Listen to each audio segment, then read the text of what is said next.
There are some mornings that feel strange. Everything looks the same as yesterday, but the air feels different. I once had a morning like that. Nothing happened. The sky was still clear. People were still smiling. The wind still brushed softly through the window, but something was missing. Something I could not name. As if someone had taken away the light from a room I once knew so well. Not the sunlight, but the kind of light that comes from someone's presence. I remember that feeling clearly.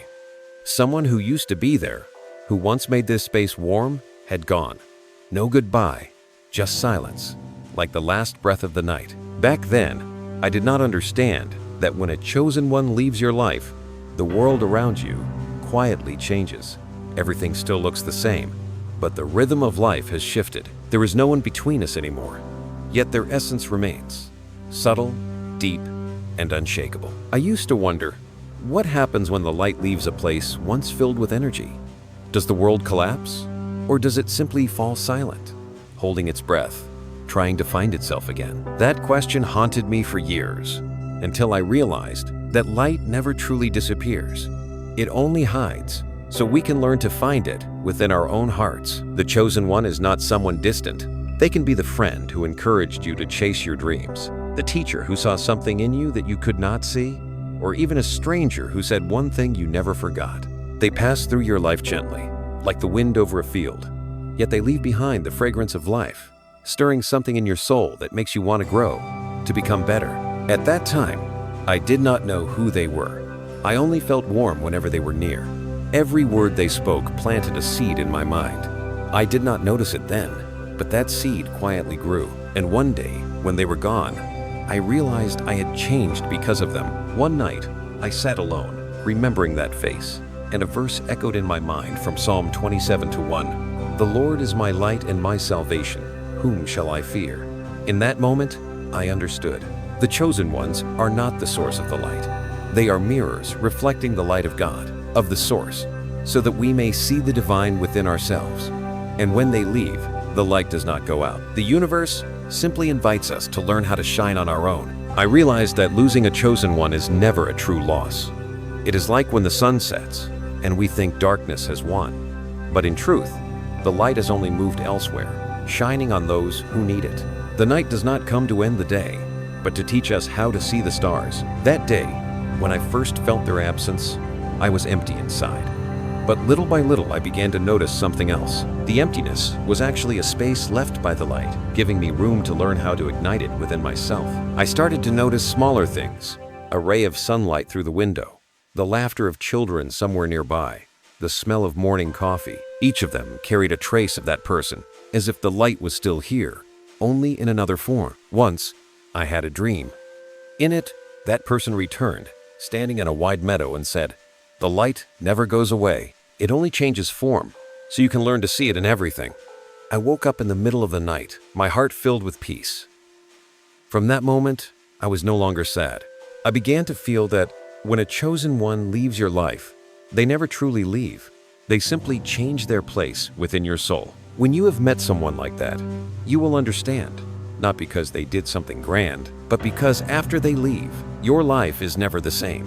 They remind you that this world holds something sacred, deep, and beautiful beyond what you see. And even if you no longer know who they are, your soul remembers. Psalm 36:9 says, "In your light, we see light." Now I understand. Their light was only a reflection to help me see the true source, the light that God has placed within each of us. When they leave, the universe takes nothing away. It only gives us a greater responsibility to keep shining. I am no longer afraid of goodbyes. I have learned that when the light withdraws, it is not the end, but an invitation to begin a new chapter. A chapter where we, ourselves, become the light for someone else. And maybe one day, someone will look back and say, "When that person left, my world changed too."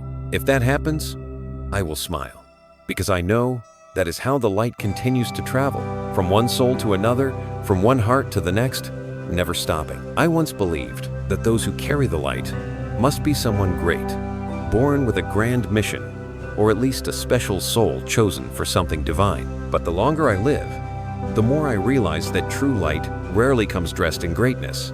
It appears in the most ordinary forms, during moments no one notices. I met someone like that on a rainy afternoon.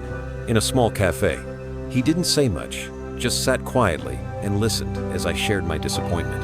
When I finished, he smiled gently and said, "Some things don't need to be understood. They only need to be loved." Those words were so simple that I laughed them off, but somehow my heart felt warm. Much later, on weary days, that sentence would return, soft as a breath, pulling me up from the dark. I began to realize that light doesn't need to be decorated with greatness. It often hides in the smallest acts. A friend sending a message when you've been silent too long. A stranger smiling as you rush down the street with your head low, or the tender look of someone who reminds you that you are still worthy of love. I understood that those who are chosen rarely know they are special. They simply live true to their hearts. They do good not for praise, but because they cannot do otherwise. They never try to teach anyone anything, yet their presence makes others want to live more kindly. They are mirrors reflecting who we are. Not perfect, but honest, gentle, and full of faith. I remember once, on my way home, I saw an old woman selling wildflowers by the roadside. When I bought a small bouquet, she smiled and said, "Flowers bloom best when no one is watching." Those words stayed with me. I never knew who she was, but what she said felt like a fragment of light planted in my heart, helping me see the simple life around me in a new way. Perhaps that is how people of light spread their glow, not through effort, but through the truth of their being. I think of the verse from Psalm 36-9, "In your light, we see light." It makes me realize that when we meet someone who makes us want to be better, maybe at that moment, we are seeing God's light reflected through them. And maybe He is using them to remind us that we too carry that same light within. Light has a mysterious way of spreading. When someone does good for us, we often feel the urge to pass it on. I once saw a young woman helping a man cross the street in the rain, and just moments later, that same man held his umbrella for another stranger. From one small act, the light rippled outward in an invisible circle. Maybe the Midas touch people speak of isn't about turning things into gold, but about turning our presence into life. I started noticing more about the people around me. The colleague who quietly helps when no one is watching. The old friend who keeps sending kind words, even from afar. Even a child holding their mother's hand and smiling, shining in their own way. I could see more clearly that light doesn't distinguish age, circumstance, or status. It only seeks hearts willing to open. Psalm 37-3 says, "Trust in the Lord and do good." I think that's what true bearers of light do. They trust and they do good. They don't plan to become kind people. They simply live by the instinct to love. And when they pass through our lives, even for a moment, they leave behind a piece of their light within us, so that we may carry it forward somewhere else. Now I no longer search for extraordinary people. I just want to learn how to see the extraordinary in the ordinary. Because light doesn't come from distant places. It's all around us, in quiet encounters, in hidden kindness, in the faith that this world is still gentle. If you're hearing this, maybe you too have met someone like that. Or perhaps you are one of them. Even if you haven't realized it yet, the light you carry is already shining on someone, maybe through a kind word or a gentle look. And if someone has ever made your heart warm, don't forget to be thankful. Because perhaps you've just been touched by the light, so that one day you can become that light for someone else. I once heard that there are people who, when they touch something, that place becomes different. Not because they are powerful, but because the energy within them carries life. They do not try to make anything happen, yet their presence revives what once felt lifeless. I met someone like that, and from that moment, I understood what it means to have the golden touch. He wasn't rich, he wasn't remarkable, and there was nothing about him that demanded attention. But when he spoke, the air around him seemed to slow down and soften. He had a way of bringing calm without any effort. Once, during a tense meeting, he simply said, "We're all doing our best." That one sentence felt like a gentle breeze moving through a stifling room, allowing everyone to breathe again. When the meeting ended, I realized I had just witnessed a kind of miracle, one born from sincerity. People like him do not know that they are healing. They simply live with open hearts and a simple faith that everyone deserves love. The light within them doesn't show through grand actions, but through their peaceful presence. When they are there, you feel enough. You no longer need to pretend to be strong. I once saw someone like that make an entire room fall silent, not through authority, but through the quiet energy that made everyone want to soften. Looking deeper, I realized that the golden touch is not a gift reserved for a few. Anyone can reach it when they live true to who they are. When you work with love, speak kind words, or help someone without expecting anything in return, the energy within you shines in a way that changes the world around you. I remember seeing a young woman stop to help an old man cross the street. Just minutes later, another passerby helped someone carrying heavy bags. The light doubled, then spread further. No one knew where it started, only that it was spreading.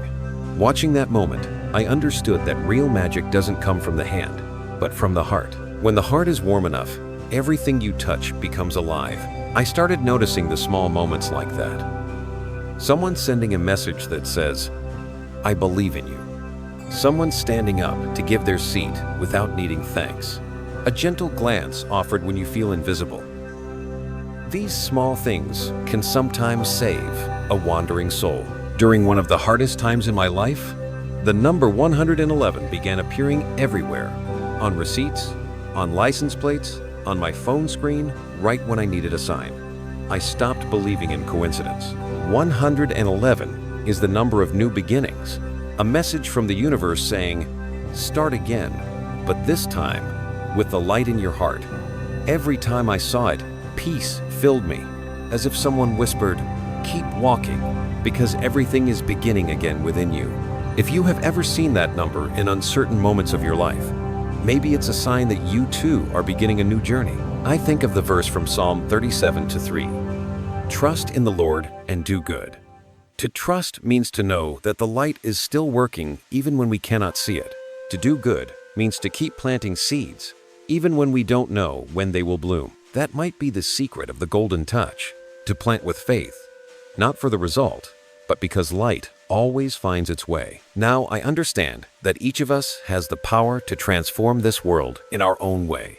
You don't need power or fame to make a difference. You only need to be fully present, with honesty, with listening, and by letting your heart lead the way. If today you speak a kind word, if you smile at someone, if you choose forgiveness over anger, then in that very moment, you are touching the world with your own golden hand. And the light from that hand will travel farther than you can imagine, reaching into quiet corners, awakening tired souls. Light doesn't need to be seen to exist. It only needs to be true to its nature. And when we live true, when we let the light in our hearts guide us, even if no one notices, the universe still smiles because we have made it a little less dark. There are days when the world suddenly falls silent in a strange way, not the gentle stillness of a peaceful morning, but a hollow quiet, as if the sound of life has been drawn away. I once felt that way when someone special left my life. There was no argument, no dramatic ending. They just disappeared, soft as a breath, fading into the air. And somehow, everything around me seemed to lose its color. At first, I didn't notice. I kept working, kept smiling, kept walking down the same familiar streets. But something had changed. People's smiles no longer warmed me the same way. The songs I used to love suddenly felt empty. Everything was still there, yet it was as if the spirit had gone. When a chosen one disappears, they don't just take themselves away. They take with them the energy that once surrounded us. I remember reading a line once. When a lamp goes out, only then do you realize how deep the darkness is. I thought about that for many days. Then I began to understand. The chosen one is not just someone who carries light. They are the rhythm that keeps the world around them alive. They are like the conductor of life's symphony. When they stop, every other sound slows down, falls out of tune. I imagine them as gardeners. While they are there, the garden overflows with life. Flowers bloom, leaves stay green, bees and butterflies fill the air. But when the gardener leaves, the garden doesn't die right away. It still exists, but slowly becomes wild. The colors fade, the flowers grow fewer, and the air feels heavier. The light that once nourished it is gone. In those days, a verse from Psalm 13:2 echoed in my mind. How long must I wrestle with my thoughts and day after day have sorrow in my heart? I realized I wasn't just missing a person. I was missing the frequency they carried, the energy that made everything around me feel more alive. I miss seeing life through the eyes of light. And when they left, I had to learn to see again.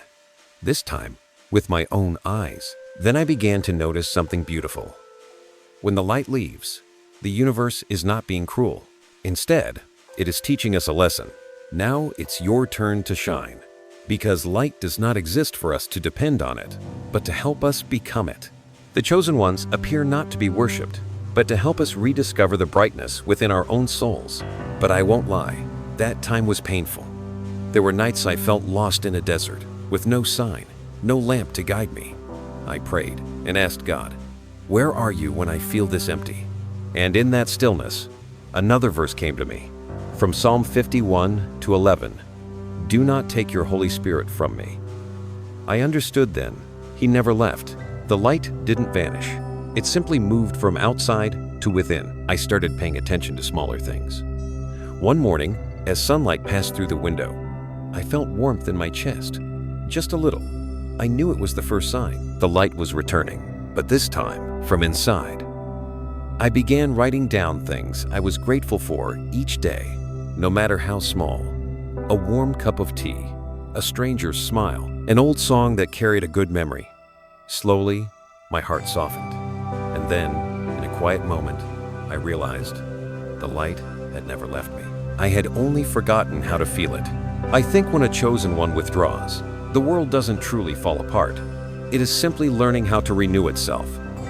Like the moon during an eclipse, when it no longer reflects the light of the Sunday, it isn't gone, only waiting, until a little patience brings the light back and the moon becomes whole again. If you are hearing this, and you too have lost someone like that, someone who once showed you the best part of yourself, know that their light still lives within you. Imagine them standing somewhere in the universe, smiling at you, waiting for you to realize this truth. You never lost me, because I never left you. And when you finally understand that, every loss becomes meaningful. Because the absence of light is not there to make you despair, but to help you become the light. Some people, like the sun, pass through our lives only once, but that one time is enough to illuminate the rest of our days. And when they go, they leave behind a seed inside us, a seed of light, of love, of faith. When I look back now, I see it clearly. Losing the light was the beginning of awakening, because only when darkness surrounds us do we truly long to find the source of light within. And once we find it, that light no longer depends on anyone else. It becomes ours, and it becomes the gift we will carry to shine on someone else. There are days when I feel like I'm walking through a world where light has become something unfamiliar. I used to think that if I lived sincerely, helped others, and loved deeply, people would surely understand. But I've learned that light is not always welcomed. It reveals what others try to hide, and sometimes, because of that, it is resisted. I've lived through those days, when my kindness was seen as naivety, when my gentleness was mistaken for weakness. There were times I helped someone with all my heart, only to be met with doubt. Times I stayed silent to avoid hurting someone, only for them to think I didn't care. Each time I asked myself, am I on the wrong path? But then, one quiet night, when my mind was tired, a verse from Psalm 37:6 came to me. He will make your righteousness shine like the dawn. I sat in silence and understood. Light doesn't need to prove itself. It will shine in its own time. Since then, I've learned not to seek recognition. I still do what I believe is right, even when no one applauds. I still choose love, even when it is not returned. I've realized that true light doesn't need to be understood. It only needs to be lived. Because when we live in alignment with the light within us, no matter how many misunderstandings arise, our souls remain at peace. Those who carry light often have sensitive hearts. They feel deeper, love deeper, and yes, they hurt deeper too. They don't speak all their pain, but there's something in their eyes that makes you want to trust them. I once met someone like that. She was always helping others, always showing up when someone needed her, but few ever asked if she was okay. One day, I asked, "Don't you ever get tired?" She smiled and whispered, "Of course I do, but if I stop, who will light the way for them?" Her words left me silent. Maybe every bearer of light must learn how to keep going, even when no one sees them. But I also learned something else. Light cannot keep shining if it isn't nurtured.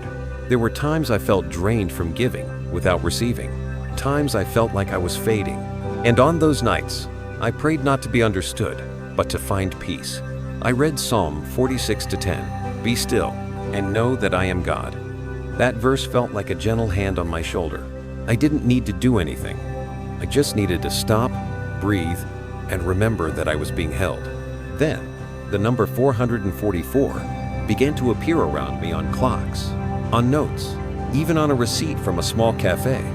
At first, I thought it was coincidence, but each time I saw it, a strange calm came over me. I knew it was a message from the heavens. You are not alone. We are protecting you. 444 is the number of protection, of divine foundation. It reminded me that whether others understand or not, the light within me comes from a sacred source, and that source will never let me lose my way. Since then, I've slowed down. I don't try to be everywhere. I choose people and spaces that feel gentle to my soul. I've learned to step back when the energy around me becomes heavy. Not because I'm selfish, but because I know that even light needs rest. I've learned to stay silent instead of explaining, to smile instead of arguing, to pray instead of resenting. And strangely, when I stopped fighting, peace returned. I began to understand that light doesn't exist to convince anyone. It exists to illuminate the path, and those who are ready will see it. The chosen ones don't need recognition. They only need to know that every action, every word, every loving breath they give has meaning. And when we live true to that purpose, the universe aligns to send our light exactly where it's needed. If you are going through a time of being misunderstood, of being hurt because of your kindness, trust me, you are not wrong. You are simply in the stage where light is learning how to stand strong in the dark. And once you pass through it, your light will shine brighter than ever before. I no longer feel sad when someone doesn't understand me. I quietly wish them well, hoping they will find their own light someday. Because not everyone is ready to face what light reveals. But I know, when the time comes, they will see, and everything I've given will become a seed of goodness growing within them. Light doesn't need praise. It only needs to live. And I, even when tired, still choose to live that way like a small candle in the night, knowing that as long as I'm shining, the world will never be completely dark. There was a time when I found myself standing at a strange crossroads. On one side was a noisy world filled with voices that made me doubt myself. On the other was a vast silence I wasn't yet brave enough to step into. I didn't know which path was right, only that if I kept chasing everything out there, the light within me would slowly fade. I began to feel a deep kind of exhaustion, not of the body, but of the soul. The weariness of someone who tries to be good, but forgets that they too need to be loved. I realized that light is not only meant to be shared, it also needs to be protected. Like a candle in the wind, it isn't enough just to keep burning. It must be sheltered so it doesn't go out. I started learning how to retreat, not to escape, but to restore. I stopped showing up in places where I had to shrink myself to please others. I stopped joining conversations that made my heart smaller. Instead, I chose silence, chose not to react, chose to return to myself. At first, that silence was frightening. Without the outside noise, I had to face the voice within the voice of fear, of old wounds, of memories still waiting to heal. But the more I faced them, the softer my heart became. I began to forgive, not just others, but myself for every weakness, every stumble I once resented. And in that forgiveness, the light slowly returned. One night, as I sat by the window, I read Psalm 51:10. Create in me a pure heart, O God, and renew a steadfast spirit within me. I read it again and again, and tears began to fall without knowing why. Perhaps because I finally understood that I didn't need to become anyone else. I only needed to return to the pure, gentle, radiant self that God created me to be. From then on, I began to care for my energy as I would a garden. I practiced deep breathing in the morning, wrote a few lines of gratitude at night, and spoke to God in the simplest words. I'm tired today, but I still want to keep my light. Slowly, I realized that peace is not the absence of struggle, but the ability to breathe calmly within it. Then the number 555 began appearing first on a small receipt, then on the clock, just as I looked up, even in my dreams. I later learned that it was a sign of great transformation, a message from the universe that an old door was closing so a new one could open. 555 came as a confirmation. Trust, everything is being rearranged. When I understood that, I no longer feared change. I knew that if light is true, it can never be lost. It only transforms. I began choosing to live more slowly, no longer rushing to react to everything. When someone said something hurtful, I smiled. When a door closed, I gave thanks. When a relationship ended, I prayed for the other person's peace. Not because I was strong, but because I refused to let darkness win inside me. Forgiveness, I realized, isn't forgetting. It's choosing not to let old wounds define who we are anymore. One morning, sunlight poured through the window, and I sat still for a long time. In that quiet moment, I felt my heart open, not because of anything grand, but simply because I knew I was in the right place, at the right time, on the right frequency. I didn't need to try to become the light, because I already was. I just needed to remember that each day and live true to it. Now I see the world through different eyes. I see that the people who once hurt me are also carrying their own pain. I see that the things that once made me angry have become valuable lessons. Everything has a reason to exist, even the darkest days. And it is in that darkness that I've learned to cherish the light more than ever. If you are hearing this, and you too are trying to keep your light alive amid the noise and chaos, know that you are not alone. Many other souls are doing the same quietly, but steadfastly, holding their light in this world. We may not always shine brightly, but as long as we still burn, the night has never truly won. Because light is not meant to escape the dark. It was born to exist within it, to make the darkness less frightening. And I believe that when we keep the light in our hearts, even just a small flame, God sees it. And He will use that very light to guide our path, and the paths of those still finding their way home. After a long time learning to protect my light, I began to feel something shift. It was no longer a quiet light that only glowed within, but a light wanting to reach out, to touch the world. I realized that when we have healed enough, the heart opens naturally, not to be loved, but to become love itself. That day, I sat in the park watching children chase each other. Their laughter was clear and pure, free from worry or defense. I smiled and understood that perhaps true love is that simple. It doesn't need reasons or conditions. It only needs permission to exist. And when it's allowed, it spreads like the sun after rain, not choosing, not demanding, only shining. I had kept my heart closed for so long. There were years when I was afraid to love, afraid to be hurt, afraid of letting others see the fragile parts of me. But love, real love, doesn't ask us to be strong. It only asks us to be honest.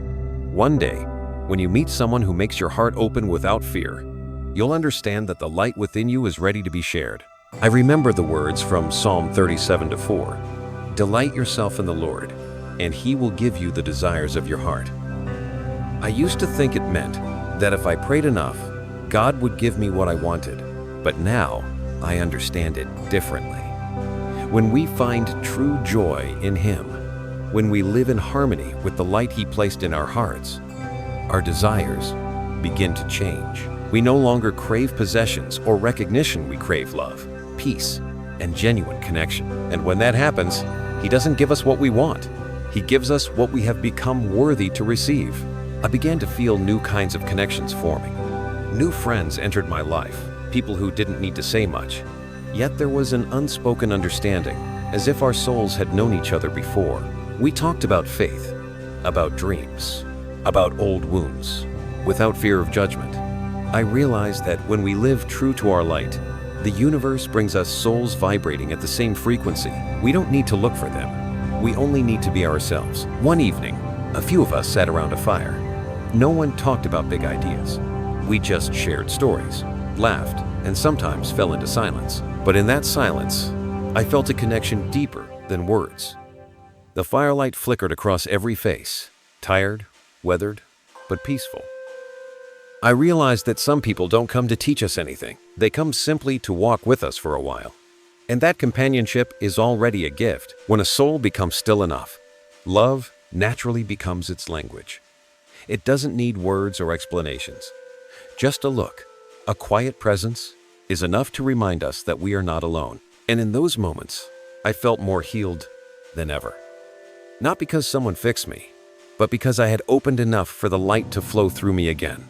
I began to understand that love is not an emotion, it is energy, the movement of light between souls. When we love someone truly, without conditions, we allow the light of God to pass through us and reach them. And every time that happens, both souls rise to a higher state of awareness. During those days, the number 222 appeared often. I saw it on clocks, on video views, even in dreams. 222, the number of harmony and soul connection. I felt it was a message from the universe.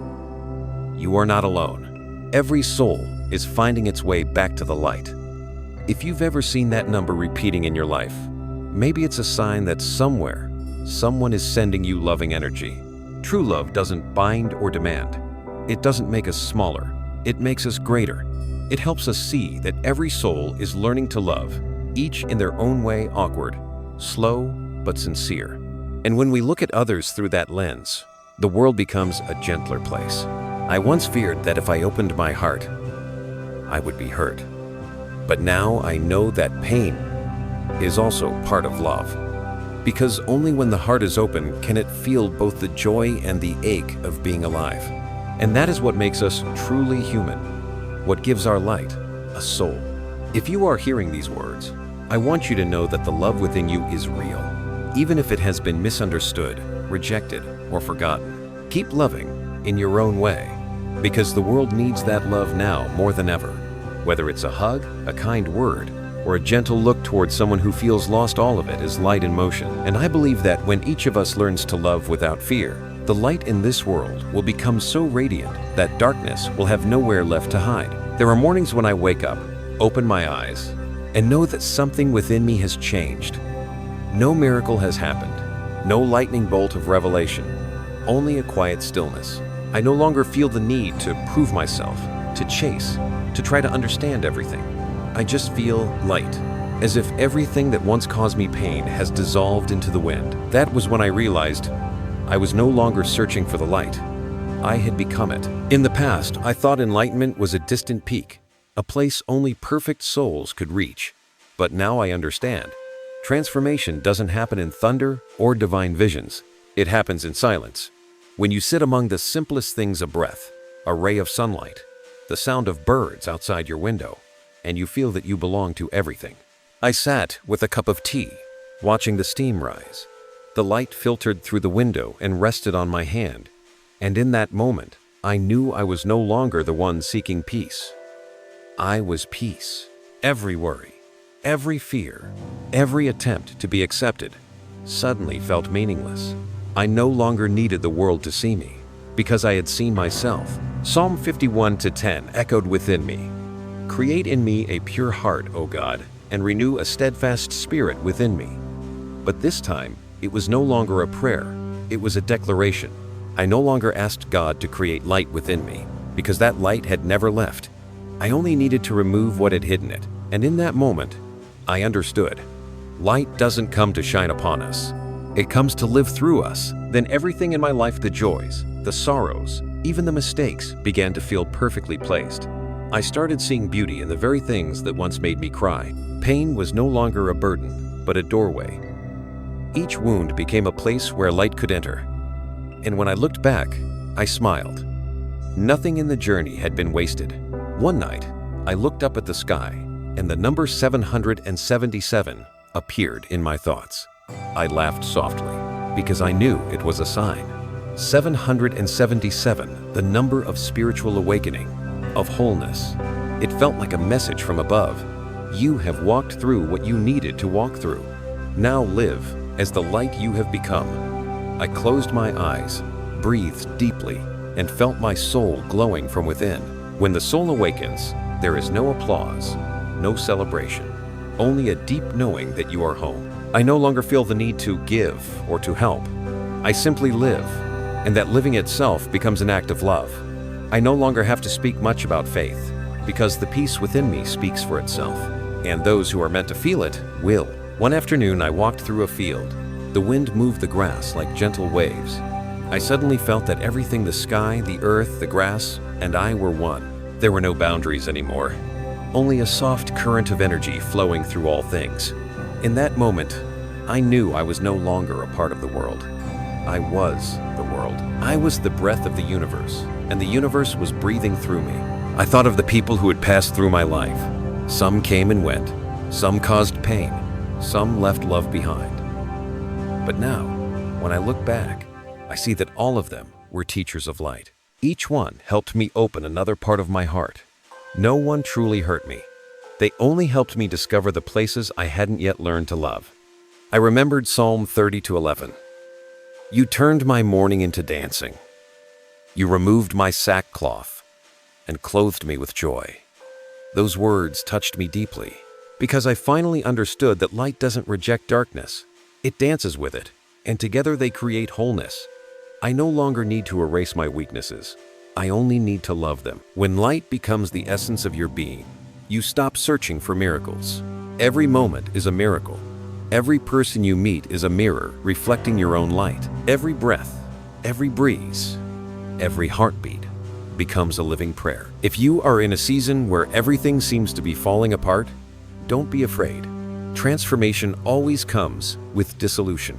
Like a caterpillar in its cocoon, it believes it's dying. But in truth, it's becoming a butterfly.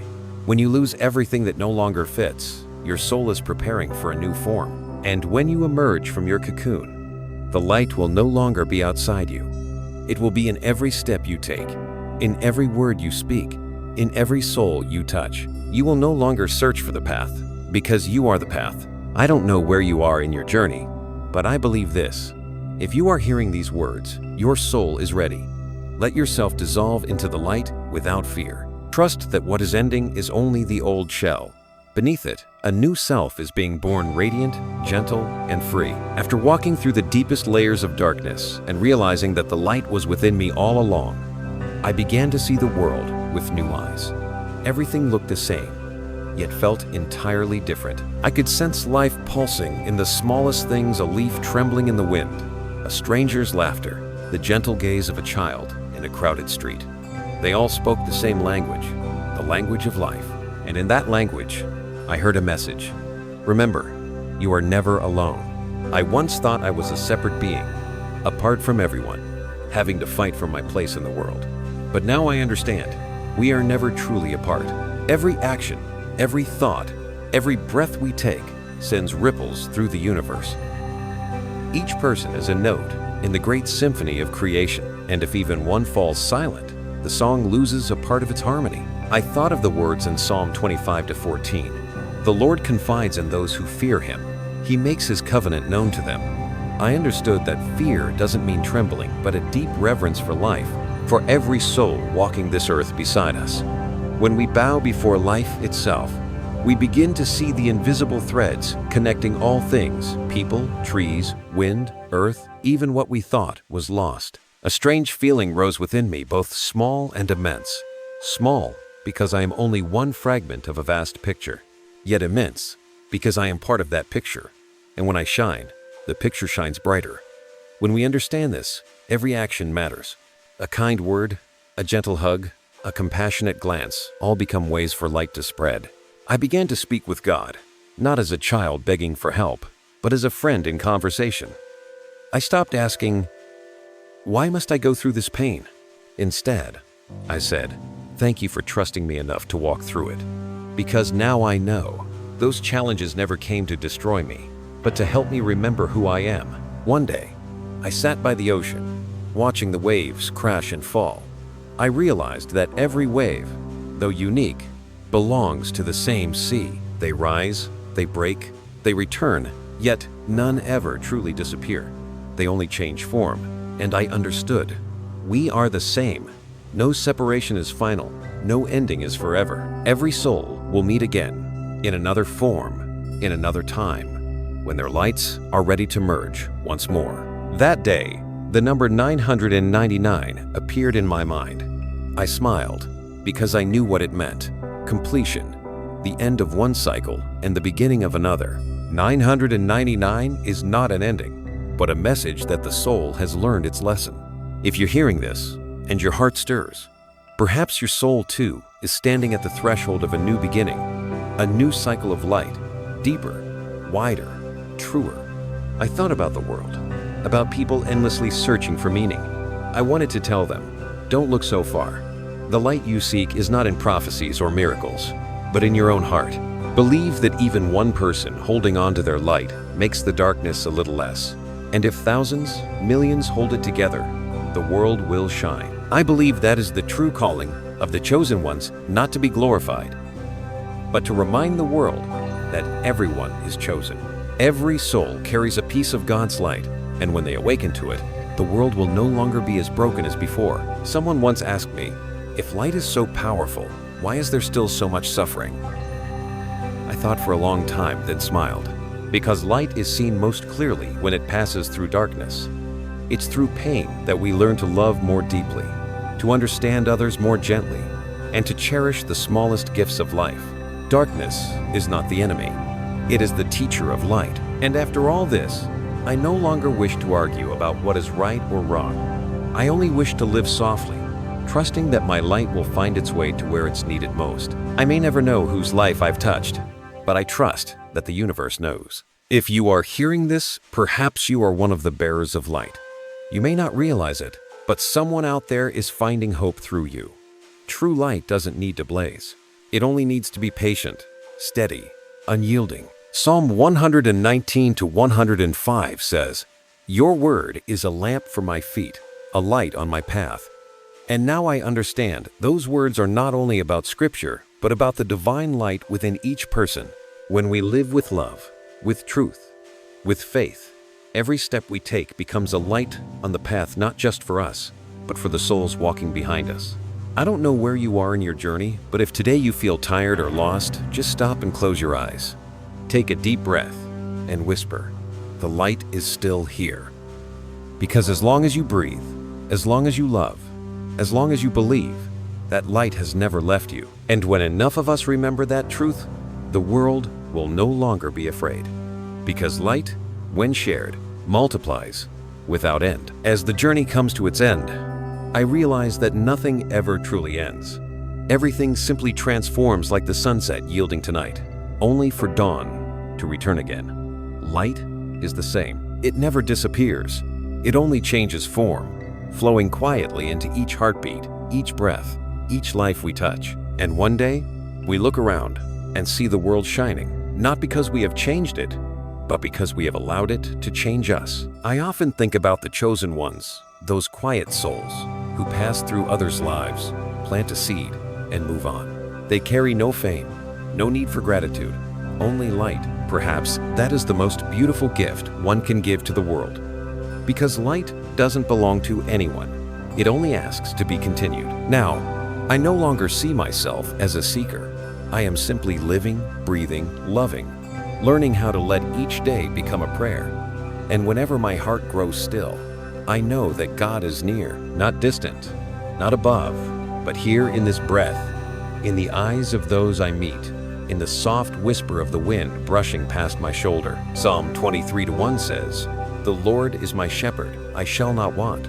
I heard that verse countless times as a child without truly understanding it. But now I know, I shall not want doesn't mean I will have everything I desire. It means that in every moment of my life, I have enough to be grateful, enough to love, enough to trust. And in that enoughness, I find peace. I've come to see that light isn't born to dazzle, but to warm. It doesn't ask to be admired, only to be close enough to comfort. Maybe you're hearing these words on a quiet day. Maybe you're tired, lost, or wondering if you still have the strength to keep going. If so, please remember this. Light doesn't need to be brilliant to matter. Even the smallest flame can guide someone lost in the night. If there's one message I wish to leave after this journey, it is this. You don't need to search for the light. You are the light. In the way you love, the way you forgive, the way you choose kindness even when others don't deserve it. All of it is the divine moving through you.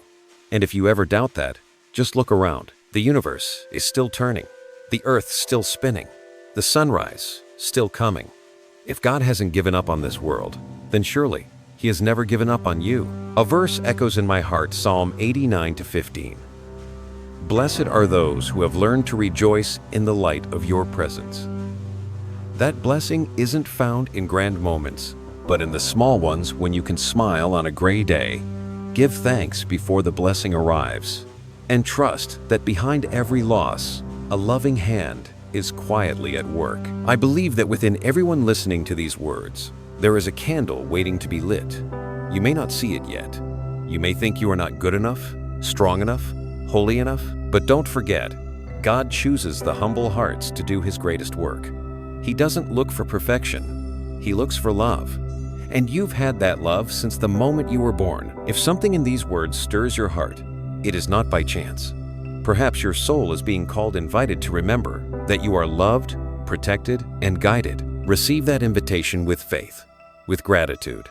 And when you are ready, share your light through a kind word, a gentle touch, an act of compassion. Because the world needs your light now more than ever. When we light our candles together, even the smallest ones, the sky becomes radiant. And when people look up, they won't see who the light came from. They'll simply see a sky full of stars, shining so beautifully that it reminds them even darkness can become the backdrop for something miraculous. I end this journey not with a period, but with a deep breath, because this journey has never really ended.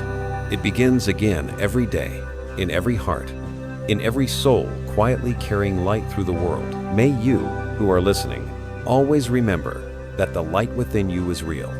May you have enough faith to keep it, enough courage to share it, and enough peace to live fully in it. And if there is one truth I want you to carry with you after this story ends, it is this: keep shining, not because anyone sees, but because the world needs you. Grateful that you chose to spend these moments in the light of this story. If it touched your soul, please like, share, and subscribe, and ring the bell so the next whisper of light may find its way back to you.